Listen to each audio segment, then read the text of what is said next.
le Cornus alternifolia.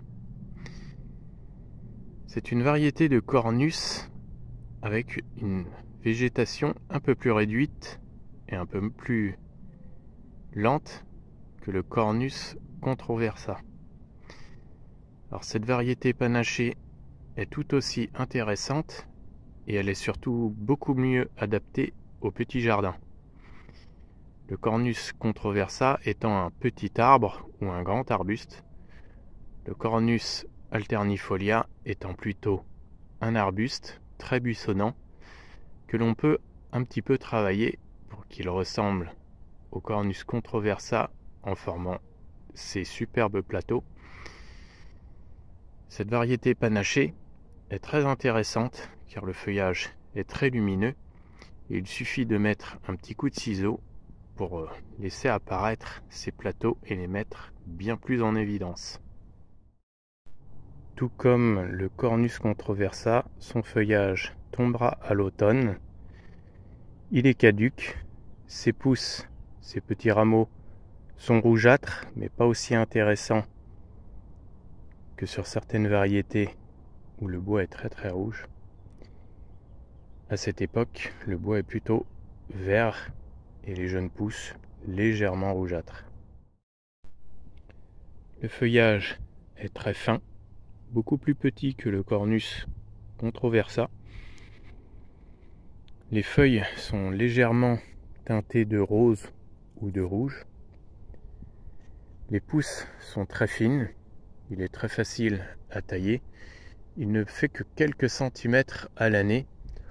On va dire que les pousses mesurent environ 20 à 30 cm par an maximum. Alors il est parfaitement adapté au petit jardin parce qu'il se développe très lentement et on peut facilement le maîtriser. D'un autre côté, il faudra être très patient puisqu'il pousse très lentement, alors ça veut dire qu'il prendra très lentement un port majestueux.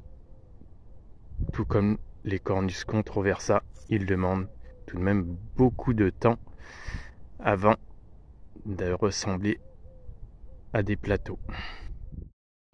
Je viens à présent de terminer la taille de ce Cornus alternifolia. Alors on peut constater que je n'ai pas enlevé grand chose. Les règles que j'essaie d'appliquer, c'est d'y aller vraiment doucement. J'enlève des petites brindilles, principalement sous les branches, tout ce qui pendouille.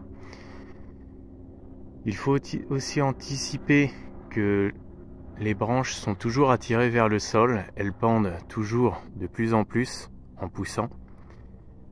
Alors les branches ne remontent qu'à une seule condition, c'est que lorsqu'on les coupe et qu'on réduit leur poids, elles remontent légèrement. Il faut aussi anticiper ça. Alors on y va tout doucement, on recule, on regarde ce que ça donne et on peaufine petit à petit. J'ai enlevé quelques flèches au centre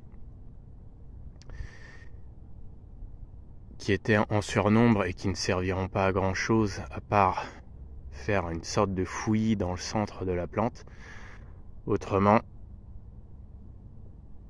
j'ai juste épointé un tout petit peu certains plateaux. Il ne faut pas essayer non plus à faire quelque chose de parfait parce que ça ne sert à rien. Il faut quand même que la plante garde un côté naturel. Alors je fais au ciseau et je ne prends pas de taille-haie pour faire de très très grandes surfaces parfaitement plates. D'ailleurs, même si une fois taillé ça pourrait sembler relativement bien, une fois que les jours seront passés, les feuilles une fois parties et la plante retrouvée son port un peu plus naturel, les branches se seront redressées, ça sera peut-être pas forcément parfait. Ce Cornus a à présent une bonne dizaine d'années de plantation. Il a été planté relativement petit, alors il s'est toujours assez bien développé, mais il n'a pas poussé forcément très vite. Le terre est plutôt moyenne. Il est à proximité d'une haie, donc le sol n'est pas particulièrement frais.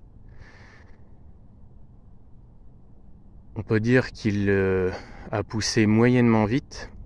En hauteur, il mesure environ 1,70 m. En largeur, il fait à peu près la même chose. Il est pas loin des 2 mètres.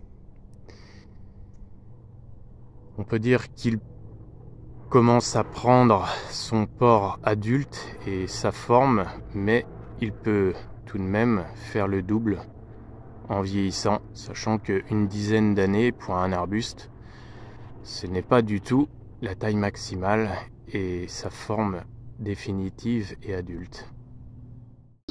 Vous avez aimé cette vidéo? Pensez à mettre un pouce et des commentaires si vous êtes inspiré.